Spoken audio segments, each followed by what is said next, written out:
Caroline Dowd-Higgins. Thank you for listening to Your Working Life, my podcast series featuring thought leaders in the career and personal growth arena. You spend a significant portion of your life at work, so my goal is to provide you with tools, inspiration, and resources so you can enjoy your career and love your life. And I am delighted to welcome my very special guest to the show today, David Burkus. David, welcome.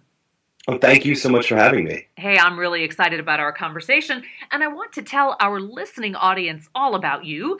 David Burkus is an associate professor of management at Oral Roberts University, where he teaches courses on organizational behavior, creativity, and innovation, and strategic leadership. David was recently named one of the top 40 under 40 professors who inspire. After decades of research, he's found that not only are many of our fundamental management practices misguided, but they can be downright counterproductive. He is a regular contributor to the Harvard Business Review, Forbes, Bloomberg Businessweek, and the Financial Times. He's a popular corporate speaker and has worked with everything from startups to Fortune 500 companies. So, David, welcome. I'm really excited to dive into a conversation today. How did you come up with the idea for Under New Management? Yeah, so, and first of all, thank you. You made me sound way cooler than I probably really am in that bio. So thank you. You pumped me up and got me excited, right? So that's awesome. So my first book was called The Myths of Creativity, and it was really about what are the misconceptions about how creative firms work, how we're supposed to work, all of those sort of things. What are the myths and misconceptions? And let's correct those. And in the process of writing that, that's where the sort of inkling for this idea came from, because you see a lot of these firms do things a little bit differently, and it works. And then, by training, I'm an organizational psychologist. And so I see everything through that lens of, well, there's a perfectly reasonable explanation for why some of these crazy ideas work. It's backed by psychology. And so that's why it's better than business as usual. And that's really where it gave me that idea for maybe we need to explore this more, because it's not just about these policies sound fun, so let's try them. There's really a lot of social science research behind them about why they are such a good idea, and I believe part of a larger trend in as the nature of work shifted, we're just now catching up with the changes we need to make to work to accommodate those changes. And as a researcher, I'm sure that you learned things that to us as listeners, we would find jaw-dropping. So can you share some? And I'm curious what you're going to come up with right off the bat, because having seen the book, I have a few specific questions, but I'll let you take the lead. Yeah, so the one that was jaw-dropping even to me was probably, I have a whole chapter about salary transparency. Yeah. And I was not expecting to be as big of an advocate as I am now for it when I started writing this book. I get it. It feels uncomfortable to talk about how much we get paid. I'm in that exact same boat. But, in psychology research, there's about a 50-year-old principle that's well-researched, well-verified, called equity theory. And I think equity theory is really interesting and explains the number one pushback I see against people who say, no, we need to keep it secret because otherwise there'd be comparisons and jealousy and animosity. And equity theory basically says that's already happening. That's already going on in the workplace. People are constantly scanning to make sure that the ratio of how hard they work to how much they're getting paid matches what other people around them in their peer group are also seeing, but it's a perception, right? It's not the actual information. We're trying to guess at what the salary is. We're trying to guess at how hard somebody's working. And it turns out we're terrible at judging that. We consistently overestimate certain positions, underestimate other positions. And as a result, what is probably a relatively fair workplace gets perceived to be hugely unfair. And so, I believe the best. I believe most HR departments, most senior leaders of companies want to pay their people fairly. But equity theory says that these comparisons are going on. They're going on with faulty data. And so if that's the case, then your best bet is to make it transparent and is to open it up and say, here's what everybody gets paid. Here's how we calculate that. If you want to have a conversation about how we can make that more fair, let's do that. But let's not do this comparison thing and guessing game and all that sort of stuff. here's the information. So you can make that comparison. And if one person is underperforming consistently and really is overpaid, we can fix that issue. If there's a systematic issue that's leading to a bunch of different people or a specific group to be underpaid, then we'll deal with that issue in fixing our formula and our calculations. And so, I get it. I started out from this place that it's uncomfortable to talk about this, but the social science research is there, the examples of companies are there, and I couldn't help but, 2 years after starting to write this book, I found myself on the TEDx stage advocating for, hey, here's why we should do this across the board. Well, and I would hope that this will help dramatically narrow the gender wage gap, right? I mean, this seems like such an obvious step in the right direction. Yeah, and we see that in the research. Now, these comparisons are always really hard. There's a Freakonomics podcast episode I recommend to people if you really want to dig down into the details on all this. But let's just use raw numbers, uncontrolled to uncontrolled. In the United States, it's 77%, 77 cents on the dollar. That's a metric we're all sort of used to. Right. But in the federal government, where salaries are transparent, where everybody's paid at a certain rank, and then everybody knows what all the different ranks are getting paid, it shrinks to 11%. So I can't say it's because of just that, but that is pretty strongly suggestive. Yeah. And then in the book, I actually profile a company called Buffer. And Buffer is the most transparent company I've seen. Even customers can look up what salary different employees of the company make. And Buffer actually found out a couple weeks ago they had a gender wage gap problem. But because of their transparency, they figured out the exact variable in the formula that was triggering it, and they're taking steps to resolve it, which that's a hard job. And they probably wouldn't have done that or even discovered the issue had there not been a transparency condition. Wow. Is it too early, David, in the research or in your experience with this process to determine if salary transparency has also impacted retention or company culture or engagement?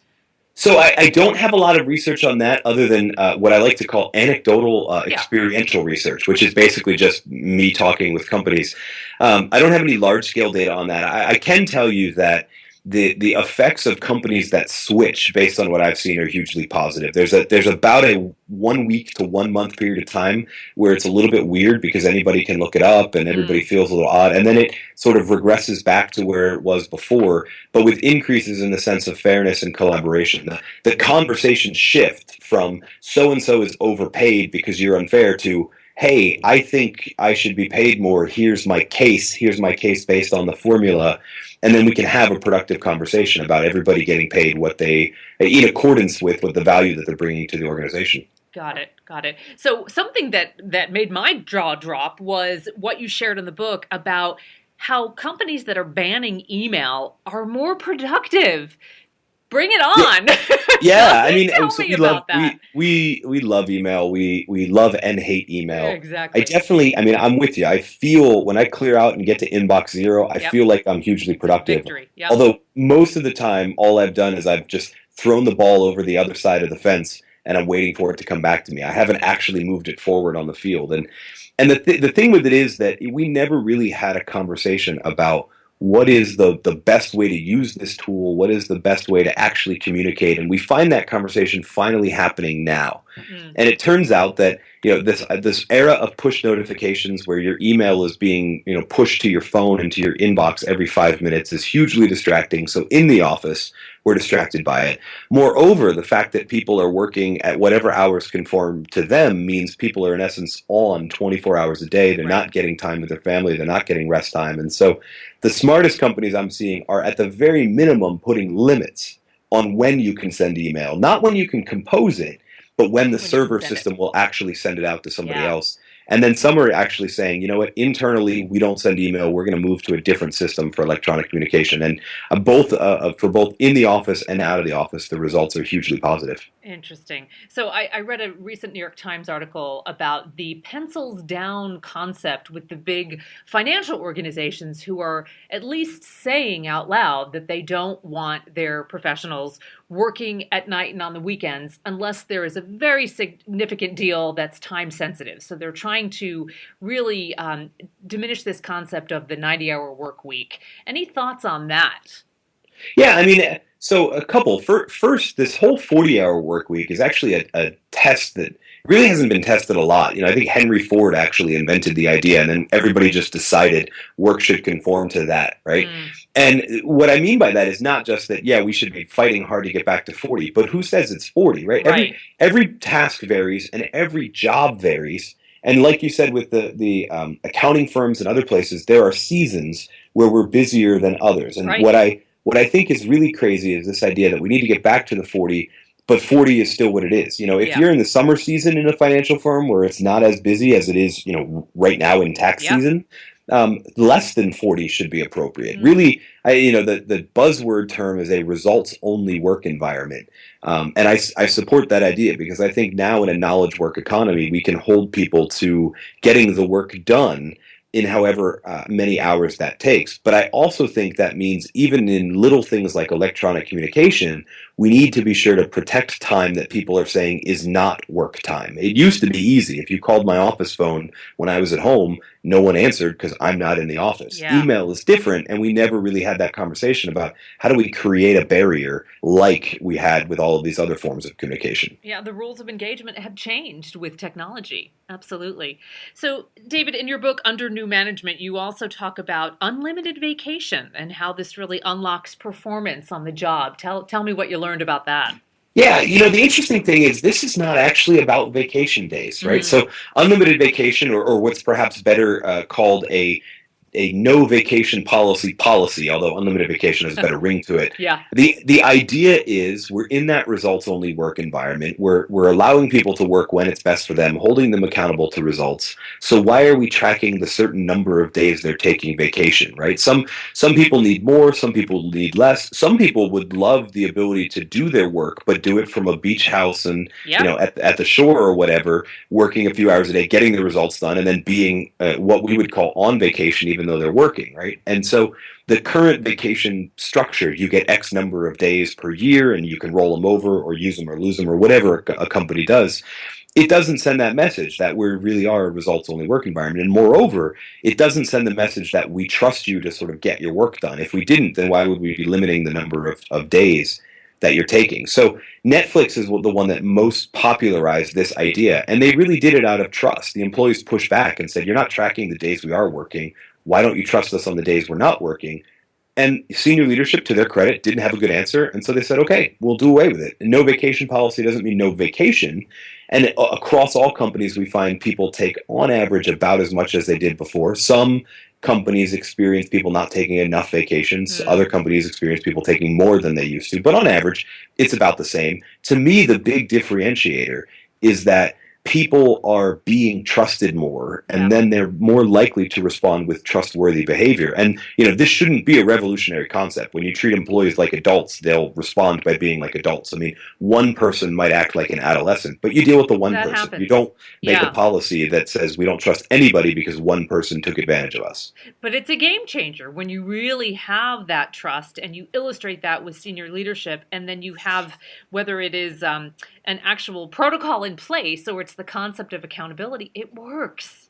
Yeah, it really does. And, I think we're seeing a trend towards this because we're moving to, in a knowledge work world, we're moving to the place where the people doing the work know more about what it takes to get the work done than do the management class or the management tier in the organization. And so because of that, we have no choice but to trust those individual contributors on how to best manage their own work. Right. So I can only imagine how exciting it must have been visiting all of these companies and talking about breaking the old rules and starting new trends. What are some of your favorite places and people that you met along the journey? I can tell you from this, it was a ton of fun, first of all. And there are those sort of celebrity CEOs and people you really want to interact with, et cetera. And I loved that. But the person that I admire the most out of doing all this research is probably one you've never heard of. And honestly, you should have him on the podcast. I should link you guys up. Please do. It's a guy by the name of Dane Atkinson. He's a serial CEO and entrepreneur. He actually, just before starting this company, he was the CEO of Squarespace, the website company. And he started a social media analytics company called Sumall. And I interviewed him because he was committed to pay transparency. But as I kept going back and we had several different conversations, not only was he implementing a lot of the ideas that are in the book, but we weren't having a conversation about here's what we do.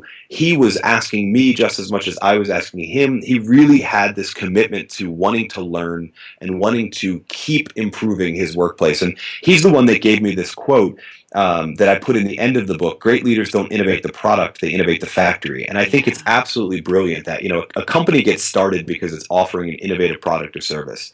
But at a certain point, as it grows, senior leaders need to switch their mentality from innovating that product or service to innovating the workplace that allows the people whose job it is to deliver that product or service, innovating a workplace so that they can do their best work. And so to me, that's the task and the difference between being a self-employed or a startup founder and being a true sort of business leader, is that an organizational leader, they have that responsibility to keep making improvements to the workplace and let people do their best work. That's great. Yeah, you've got to be nimble. You've got to be nimble and flexible and resilient. Great. Yes, please introduce me to Dane. He sounds fantastic. Yeah, I love that. I imagine there are also some companies that you've met along the way that were resistant to change without, throwing them under the bus. Tell us more about that. So, I think it's interesting. I think some people are resistant to change and just didn't change. And honestly, I don't interact with very many of those because, they weren't all that interesting to talk to. What was really interesting to me were the people that were trying to make the change, but then were also resistant to it. So, like, for example, in the unlimited vacation or no vacation policy chapter, I talk a lot about the Chicago Tribune Company. Yes. Tribune Publishing attempted to go the way of unlimited vacation, but they did it in a different mentality, in a different spirit, and one that was picked up on by employees and seen as essentially trying to rob them of the paid time off they had already earned. And that became a huge problem. And to their credit, I credit the senior leaders of seeing this is a problem, we'll go back to the way it was.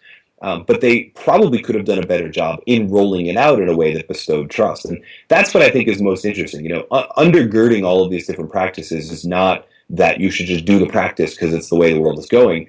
It's that the nature of work is changing, and it's changing into one where management and individual contributors have to have a much deeper dialogue about doing the work and how to do the work. Because if we go back to that old Frederick Taylor idea that there's management and there's labor, and labor's job is to do the work and management's job is to make sure labor does the work because they're lazy and you can't trust them, that way of working is not working anymore. And even if you try and make these changes, but you don't change that mentality, it's not going to work. And so to me, that was most interesting. You compare the ones who tried the policy to the ones who tried it but didn't try it with the right mentality, and so it fell apart.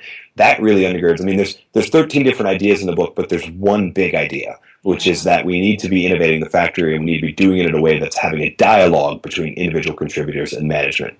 Excellent. So, David, do you anticipate changes that are percolating right now that are just bubbling to the surface? What do you predict will be the next change? Well, so I don't like making predictions. Fair enough. because we're almost always wrong. I'll tell you one thing that I was intrigued by in the book, but couldn't study because just the jury is so much out on this. Okay. We're talking a ton about the gig economy, the sharing economy, whatever you want to call it, with places like Airbnb and Uber and Lyft and those companies. And what I think is interesting in that is I think that will inevitably lead to a realization among even traditional salaried 40-hour-a-week employees of realizing that everyone is essentially an independent contractor. You might be an employee legally, but you're there by choice. You're an independent contractor, no different from somebody in this Uber and Airbnb class. And so I'm really interested in the mentality shift that is going on as a result of the buzz that the gig economy is getting, and how that's going to apply even to people who don't engage in that sector. That, I think, has some interesting implications. It'll take us 5, 10, maybe even 20 years to figure out how it all shakes up. But maybe in about 5 to 10 years, we can start making predictions on what that means for the future of all employees, not just people who are partnering with these type of gig economy services. Excellent insight, and we shall stay tuned. So, David, your book is Under New Management. Tell us how we can buy the book and connect with you out in the world. Yeah. So, you can buy the book wherever your favorite retailer is, and of course, I hope you do that, in triplicate. But if you just want more information, there's a ton of free resources on my website, davidburkus.com. That's BURKUS.com. And in addition, there's a bunch of interviews that I've done. I run a podcast called Radio Free Leader that interviews people like Dane and others who are in the book, and then other book authors. There's also a lot of resources that are derived straight from the book that are yours free to check out there. So if you want to play more with these ideas, but you're not ready to grab the book yet, there's a ton of free resources on davidburkus.com. And of course, from that website, you can get over to Amazon, Barnes & Noble, and everywhere, your favorite retailer where you'd want to grab a copy of the book. Excellent. David, you are a wealth of information. I've so enjoyed getting to know you. The book is extraordinary, and I would encourage all of our listeners to get out there and buy the book. And I agree, your website has amazing content. So you have great wisdom and insight to share, and I'm grateful. Oh, thank you. No, thank you so much for having me on. This is great. Absolutely. And I want to thank all of you for tuning in to Your Working Life, where my goal is to help you design your career destiny so it doesn't happen by default. Career and life satisfaction is possible, and it's time to embrace what you love doing so you can do more of it. My show is now available on iTunes, YouTube, Podbean, and Stitcher. Leave a comment because I always appreciate hearing from my listeners. I'm Caroline Dowd-Higgins. Take good care.